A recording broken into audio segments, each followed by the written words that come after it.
എവിടെ നടിയായിട്ട് അയ്യോ ഞാൻ അണ്ണാച്ചിനെ എടുത്ത ചേച്ചി അയ്യോ കളറില്ല. അണ്ണാച്ചിക്കോ? അയ്യോ അണ്ണാച്ചിക്കല്ല, നൈറ്റിക്ക്. നൈറ്റിക്കോ? എടി നിനക്ക് വേറൊരു പുള്ളിയില്ലായിരുന്നോ? അത് അണ്ണൻ പൊക്കിയില്ലേ ചേച്ചി? എനിക്ക് അതങ്ങ് ഇഷ്ടപ്പെട്ടു പോയി. പക്ഷെ ഞാൻ ചോദിച്ചത് അതല്ല.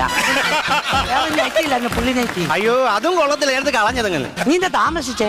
അടവുണ്ടായിരുന്നേ. പണിക്ക് വരാതിരിക്കാനോ? അങ്ങനെയാണോ പറയുന്നത്? ലോണിന് അടവുണ്ടായിരുന്നടി. എന്നിട്ട് ഞാനേ നമ്മുടെ കൈ ഇരിക്കുന്ന ATM-ന്റെ കാർഡിന്റെ ATM നമ്മുടെ കവലയില്ലല്ലോ. അതില്ല. അത് ഇവിടെ നമ്മൾ ഓട്ടോ വിളിച്ച് വേറെ കവലയിൽ പോകണം. ഇവിടുത്തെ ATM-ന്ന് പൈസ എടുത്താൽ 24 രൂപ നമ്മുടെ കയ്യിൽ നിന്ന് അങ്ങ് പോകും. എനിക്ക് അന്നേരം അവിടെ ബുദ്ധി ചോദിച്ചടി. ഞാൻ അവിടെ ശശാനന്റെ ഓട്ടോ വിളിച്ചിട്ട് 60 രൂപ ഓട്ടോ അത് എടുത്തോണ്ട് വന്ന് ഞാൻ ഗിരിജയുടെ വീട്ടിൽ കൊണ്ട് കൊടുത്തിട്ടാണ് ഞാൻ ഈ വരുന്നത്. ഓടി മണ്ടി ഇതൊന്നും ബുദ്ധിയല്ല, ഞാൻ കാണിച്ചല്ലോ എന്തോ നല്ല ഒരു ബുദ്ധി പരിപാടി.